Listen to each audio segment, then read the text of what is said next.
भूख न लगना मतलब खाना खाने की इच्छा नहीं होना, खाना खाने का मन नहीं करना, खाना में रुचि जागृत नहीं होना। आजकल बहुत से लोग इस समस्या से भी परेशान हैं। और भूख कम लगने के कारण से व्यक्ति खुलकर नहीं खा पाता है, पूरा खुराक नहीं ले पाता है, जिससे उसके शरीर में पोषक पदार्थों की कमी होने लगती है और इसके कारण से शरीर धीरे धीरे कमजोर होने लग जाता है। उसमें अनेक प्रकार की बीमारियां आने लगती है। शरीर में तंदुरुस्ती, स्फूर्ति, ऊर्जा का अभाव हो जाता है। और यह भूख न लगने की समस्या सभी वर्गों के लोगों को हो रही है। मतलब यह समस्या बच्चों को भी है, बड़ों को भी है और बूढ़ों को भी हो रही है। और इस समस्या को हल्के में या मामूली तौर पर नहीं लेना चाहिए। तो दोस्तों, आज के इस वीडियो में हम जानेंगे भूख को बढ़ाने के उपाय के बारे में। भूख कम क्यों लगती है, इसके क्या क्या कारण हैं, इसे कैसे ठीक किया जा सकता है और खुराक को कैसे बढ़ाया जा सकता है, और भूख को बढ़ाने के लिए कौन कौन सी आयुर्वेदिक औषधियां उपयोगी होती हैं। तो दोस्तों नमस्कार, मैं हूं डॉक्टर संदीप साहू, आयुर्वेद चिकित्सक, और आप सभी का इस चैनल हेल्थ एंड आयुर्वेदा में स्वागत है। और अगर आपने अभी तक इस चैनल को सब्सक्राइब नहीं किया है तो सब्सक्राइब जरूर कर लें और बेल आइकॉन को प्रेस कर दें, ताकि इस प्रकार आयुर्वेद और स्वास्थ्य संबंधी जानकारी आपको आसानी से मिलती रहे। और अगर आप मुझसे कोई स्वास्थ्य संबंधी सलाह लेना चाहते हैं तो इस दिए गए नंबर पर व्हाट्सएप मैसेज करके जानकारी ले सकते हैं। तो आइए शुरू करते हैं आज के वीडियो को और जानते हैं कि भूख में कमी के क्या क्या कारण होते हैं। मतलब कि भूख कम क्यों लगती है। भूख कम लगने का कारण शारीरिक और मानसिक दोनों प्रकार से हो सकता है। और अगर इनमें से शारीरिक कारणों की बात करें तो पाचन तंत्र की कमजोरी, मतलब भोजन का पाचन ठीक से नहीं होना, गैस, एसिडिटी, कब्ज, जलन, इस तरह की समस्याएं होना, इसके कारण से भूख कम लगती है।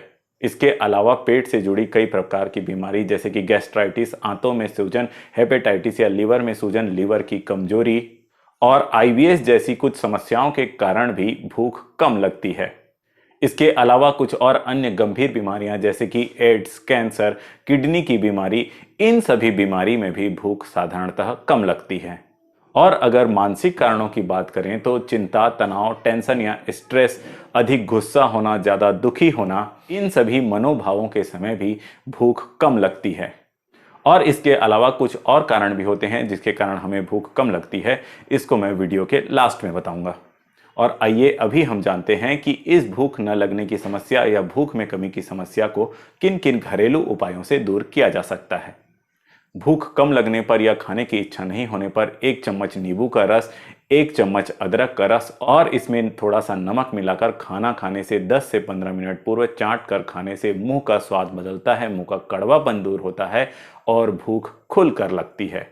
और इसी प्रकार खाना खाने से 10 मिनट पहले भुनी हुई सौंफ जिसमें थोड़ा सा नमक मिला हुआ हो, उसको चबाकर खाने से भी भूख लगती है, क्योंकि आयुर्वेद के अनुसार सौंफ में दीपन का गुण होता है। मतलब यह हमारी पाचकाग्नि को दीप्त करता है, भूख को बढ़ाता है और इस कारण खाने के पहले सौंफ चबाकर खाने से हमें भूख लगती है। अक्सर लोग सौंफ को खाना खाने के बाद खाते हैं, लेकिन अगर सौंफ को खाना खाने से पहले लिया जाए तो जिनको भूख नहीं लगती है, खाना कम खिलाता है, ऐसे लोगों को इस समस्या से आराम मिलता है। इसी प्रकार सौंफ की तरह ही अजवाइन का उपयोग भी किया जा सकता है। अजवाइन को भी खाना खाने से थोड़ी देर पहले लेने से यह हमारे भूख को बढ़ाता है। यह पाचन ग्रंथियों के स्राव को बढ़ाने का काम करता है, जिससे हमें खाना खाने का मन होता है, भूख खुलकर लगती है। भूख नहीं लगने पर या खाना खाने की इच्छा नहीं होने पर इमली में थोड़ा सा नमक और मिर्च लगाकर खाना खाने से पहले खाया जाए तो यह हमारे भूख को बढ़ाने का काम करता है। और कुछ लोगों को तो केवल इमली का नाम सुनने से ही उनके मुंह में पानी आने लग जाता है, क्योंकि इमली की प्रवृत्ति होती ही ऐसी है। क्योंकि इमली का गुण ही रोचक और हृदय होता है, मतलब यह मन को पसंद आता है और भोजन में रुचि जगाता है। और इसी प्रकार नींबू के रस में थोड़ा सा धनिया और पुदीने की पत्ती मिलाकर और थोड़ा सा नमक मिलाकर अगर इसको खाना खाने से पहले लिया जाए तो यह हमारे भूख को बढ़ाने का काम करता है। आप इसमें थोड़ी सी हरी मिर्च भी मिला सकते हैं। इस मिश्रण को खाने से मुंह का कड़वापन दूर होता है, मुंह का फीकापन दूर होता है और भूख बढ़िया खुलकर लगती है। इसी प्रकार नींबू के अचार का भी उपयोग किया जा सकता है, इससे भी भूख बढ़ती है। और इसी तरह आंवले के अचार का भी उपयोग किया जा सकता है, इससे खाने में रुचि जगती है और भूख लगती है। और आयुर्वेद के अनुसार सभी प्रकार के नमक और खट्टी चीज़ें इनको मिलाकर खाने से हमारे भोजन में रुचि जागृत होती है, हमें भूख लगता है। और आयुर्वेद के अनुसार अगर भूख को बढ़ाने वाली दवाइयों की बात करें तो इनमें है चित्रकादि वटी। चित्रकादि वटी का मुख्य घटक चित्रक होता है। यह चित्रक दीपन और पाचन दोनों गुणों से युक्त होता है, मतलब यह भोजन को पचाने के साथ साथ भूख को भी बढ़ाने का काम करता है। अतः इस चित्रकादि वटी का उपयोग करने से न केवल बढ़िया खुलकर भूख लगती है, बल्कि भोजन का पाचन भी सही तरीके से होता है। गैस, एसिडिटी, कब्ज संबंधी समस्याएं भी दूर होती हैं। इसी प्रकार दाढ़िमाष्टक चूर्ण का उपयोग भी हमारे भूख को बढ़ाने के लिए बहुत बढ़िया फायदेमंद होता है।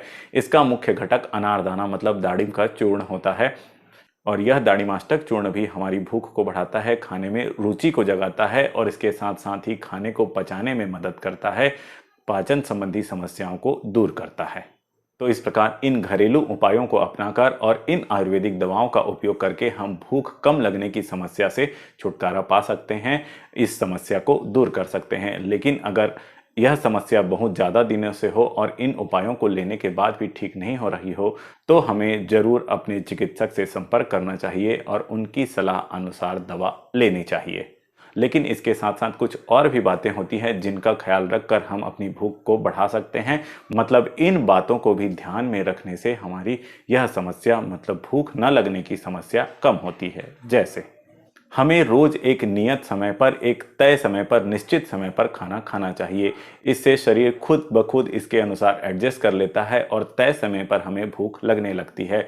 और इसके उलट जब हम अलग अलग दिन अलग अलग समय पर खाना खाते हैं तो हमें भूख ठीक से नहीं लगती है। हर दिन एक ही प्रकार का, एक ही जैसा खाना खाने से, एक ही प्रकार का नाश्ता करने से भी हमें भूख कम लगती है। इसलिए हर दिन अलग अलग बदल बदल कर खाना खाना चाहिए। हड़बड़ी में या जल्दी जल्दी भी खाना खाने से भूख कम लगती है, खाना कम खिलाता है। इसलिए खाना पूरे शांत मन से बैठकर धीरे धीरे आराम से करना चाहिए। इसी तरह अकेले खाने के बजाय सबके साथ बैठकर या घर परिवार में सबके साथ बैठकर खाना खाया जाए तो खाना ज़्यादा खिलाता है। खाना खाने के तुरंत पहले पानी पीने से या अन्य कोई लिक्विड वाली चीज़ पीने से भी भूख कम लगती है, खाना कम खिलाता है। अतः खाना खाने के तुरंत पहले लिक्विड चीज़ों को अवॉइड करना चाहिए, इन्हें खाना खाने के बाद ही लेना चाहिए। जो लोग किसी भी प्रकार का शारीरिक परिश्रम नहीं करते हैं उन्हें भूख कम लगती है। अक्सर जिनका सिटिंग जॉब होता है और जो लोग एक्सरसाइज नहीं करते हैं उन्हें भूख कम लगती है।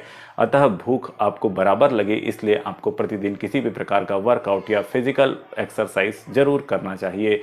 फिजिकल वर्कआउट करने से हमारे शरीर का मेटाबॉलिक एक्टिविटी ठीक रहता है और हमें भूख खुलकर लगती है। अपने खाने में खट्टे मीठे फल, हरी पत्तेदार सब्जियां और अंकुरित अनाज, साबुत अनाज, इन सभी को अवश्य शामिल करना चाहिए क्योंकि इनमें फाइबर की मात्रा अच्छी होती है जिससे भोजन का पाचन सही तरीके से होता है और हमारा पेट अच्छे से साफ होता है जिसके कारण हमें अच्छे से भूख लगती है। और इसी प्रकार अगर हम चाहते हैं कि हमारा भूख हमेशा सही रहे, हमें अच्छे से भूख लगे, तो इसके लिए हमें किसी भी प्रकार का नशा नहीं करना चाहिए क्योंकि किसी भी प्रकार का नशा हमारे भूख को कम करने का काम करता है, भूख को दबाने का काम करता है। इसी प्रकार ज़्यादा मात्रा में चाय कॉफ़ी पीने से भी हमारा भूख कम हो जाता है, हमें भूख कम लगती है। तो दोस्तों इस प्रकार इन सभी उपायों और इन बातों को ध्यान में रखकर आप अपनी भूख कम लगने की समस्या को दूर कर सकते हैं। तो आज के लिए इतना ही। अगर आपको ये जानकारी अच्छी लगी हो तो वीडियो को लाइक करें एवं चैनल को सब्सक्राइब जरूर करें। धन्यवाद।